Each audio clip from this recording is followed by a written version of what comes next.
Avengers டூம்ஸ்டே படம் ஆரம்பிச்ச கொஞ்ச நேரத்துல ஒரு பெரிய மல்டிவர்ஸ் ஃபைட் நடக்குது. யார் யாரோட சண்டை போடுறாங்கன்னு நமக்கு புரியாத அளவுக்கு நடக்குது. ஒரு சைடு எக்ஸ்மென்லாம் சண்டை போடுறாங்க, இன்னொரு பக்கம் ஃபென்டாஸ்டிக் ஃபோர் அவங்க எல்லாருக்குமே எதுக்கு சண்டை போடுறோம்னு தெரியாம சண்டை போட்டுக்கிட்டு இருக்காங்க. அப்போ கேமரா ஸ்லோவா ஒரு கேரக்டர் ரிவீல் பண்ணுது. அது யாருன்னு பார்த்தா நம்ம டோபி மார்க் ஸ்பைடர்மேன் சூட்ல மாசா காட்டுறாங்க. அதுக்கப்புறம் என்ன நடக்கணும்னு நான் சொல்லி தெரியணும்னு அவசியம் இல்லை. நோ வே ஹோம்ல 2 ஸ்பைடர்மேன் வந்ததுக்கே தியேட்டர் ஃபுல்லா பயங்கரமா செலிப்ரேட் பண்ணாங்க. இப்போ டோபி மட்டும் இல்ல, Wolverine, Deadpool, X Men, Fantastic Four, Avenger எல்லாருமே ஒரு படத்துலனா சும்மாவா சொல்லணும், தியேட்டரை அதிர்ந்து போகிற அளவுக்கு இருக்கும். நான் இதுதான் அபிஷியல் சீன் சொல்லல, இது ஜஸ்ட் ஒரு தியரி தான். ஆனா நம்ம கிட்ட இருக்கிற மார்வல் க்ளூஸ் எல்லாம் வச்சு பார்க்கும்போது அவெஞ்சர்ஸ் டூம்ஸ்டேக்கே இப்படி ஒரு மாஸ் ஓப்பனிங் இருக்க சான்ஸ் இருக்கலாம்னு ஒரு தியரி போயிட்டு இருக்கு. நோ வே ஹோம்ல என்ன நடந்துச்சு, ஒரு ஸ்பைடர்மேன் ப்ராப்ளத்தை ஸ்டார்ட் பண்றான், அது மல்டிவர்ஸ் ப்ராப்ளமா மாறி பல உலகத்துல இருக்கிற எல்லாரும் ஒரு யூனிவர்ஸுக்கு வராங்க. அந்த உலகத்துல இருக்கிற பீட்டர் பார்க்கர் டாக்டர் ஸ்ட்ரேஞ்ச் கிட்ட ஒரு ஹெல்ப் கேட்கறான், என்னோட ஐடென்டிட்டியை எல்லாருமே மறக்கணும்னு. அந்த ஸ்பெல் மிஸ் ஆகி மல்டிவர்ஸ் ஓபன் ஆகுது. மத்த யூனிவர்ஸ்ல இருக்கிற வில்லன்ஸ் நம்ம ஸ்பைடர்மேன் உலகத்துக்கு வராங்க. அவங்க யாருன்னா கிரீன் காப்ளின், டாக் ஆக், சாண்ட்மேன், எலக்ட்ரோ லிசர்ட். அது கூடவே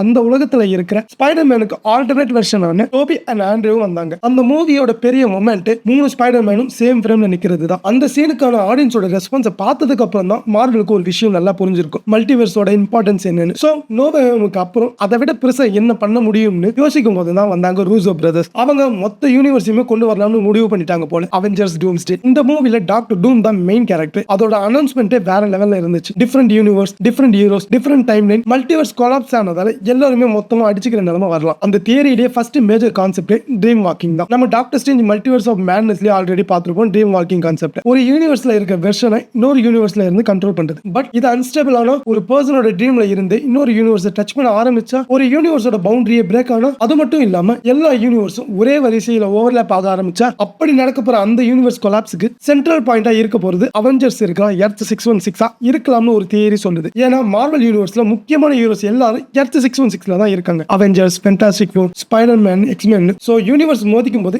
கண்டிப்பா எர்த் 616 தான் பேட்டில் ஃபீல்டா இருக்க முடியும். டாக்டர் டூமுக்கு ஒரு நார்மல் வில்லனுக்கு இருக்கிற பவர் மட்டும் இல்ல, இன்டெலிஜென்ஸ் கலந்த டெக்னாலஜியோட சேர்ந்த மேஜிக்கோட பலமும் இருக்கு. அது மட்டும் இல்லாம மல்டிவர்ஸ பத்தி நாலேஜ் இருக்கிற ஒரு கேரக்டர். சோ டாக்டர் டூம் யூனிவர்ஸ் கொலாப்ஸ் ஆகும்போது என்ன பண்ணுவான், அதை ஸ்டாப் பண்ண ட்ரை பண்ணுவானா இல்ல எல்லாருமே சாகட்டும்னு வெயிட் பண்ணுவானா? ஓகே, இப்போ ஸ்டீவ் ராஜர்ஸ் கிட்ட வருவோம். Steve Rogers already time travel பண்ணிருப்பாரு. எண்ட் கேம் எண்ட்ல பாஸ்டுக்கு போய் பெக்கி கார்ட்டர் கூட ஒரு வாழ்க்கையை ஆரம்பிச்சிருப்பாரு. டெக்னிக்கலா பார்த்தா ஸ்டீவ் ராஜர்ஸ் எடுத்த அந்த முடிவு ஒரு ஆல்டர்னேட் ரியாலிட்டிக்கு காரணமாக இருக்கலாம். நம்ம டைம் லைன்ல ஸ்டீவ் ராஜர்ஸும் பெக்கியும் ஒன்னு சேரல. ஆனா வேற ஒரு டைம் லைன்ல அவங்க 2 பேரும் ஹஸ்பண்ட் அண்ட் ஒய்ஃப். ஸ்டீவ் ராஜர்ஸ்க்கு குடும்பமும் இருக்கு, குழந்தையும் இருக்கு. ஒரு சின்ன முடிவு மல்டிவர்ஸ்ல எதை வேணும்னாலும் மாத்தும். ஒரு முடிவு ஒரு பிரான்ச், அந்த பிரான்ச் இன்னொரு பிரான்ச்சை கிரியேட் பண்ணும். இப்படி ஆயிரக்கணக்கில் ரியாலிட்டிஸ் இருக்கும். அதுல ஏதோ 2 ரியாலிட்டிஸ் கொலாய்ட் ஆகிற கான்செப்ட் தான் சீக்ரெட் வாரோட ஸ்டோரி லைனுக்கு ஆரம்ப புள்ளி. இப்போ இந்த தியரியோட மோஸ்ட் எக்ஸைட்டிங் பார்ட்டுக்கு வருவோம். ஆனஸ்டா சொல்லுங்க, டோபி ஸ்பைடர்மேனா ஸ்கிரீன்ல திரும்ப வந்தா நீங்க என்ன பண்ணுவீங்க? ஸ்பைடர்மேன் நோ வே ஹோம்லயே ஆடியன்ஸோட ரியாக்ஷன் வேற லெவல்ல இருந்துச்சு. இப்போ இமேஜின் பண்ணுங்க, டோபி ஒரு டிஃபரெண்ட் யூனிவர்ஸ்ல லேண்ட் ஆகுறான். அவனுக்கு எதுவுமே புரியல, இது என்ன இடம், என்ன நடக்குதுன்னு. அவனுக்கு அவனோட ஸ்பைடர் சென்ஸ் ட்ரிகர் ஆகுது. அவன் திரும்பி பார்க்கறான், பின்னாடி உல்வரின் நிக்கிறான். அவன் கையில கிளாஸ் ஆல்ரெடி வெளியே வந்துருச்சு. 2 பேருக்கு நடுவுல சண்டை ஆரம்பிக்குது. ஸ்பைடர்மேன் யாரையுமே தேவையில்லாம கொல்ல மாட்டான். நம்மால உல்வரின் பொருளை எடுத்த போடாம உள்ள வைக்கவே மாட்டான். அவங்க அடிச்சுக்கும் போது பின்னாடி டெட்பூல் என்ட்ரி. ஆடியன்ஸோட பல்ஸ்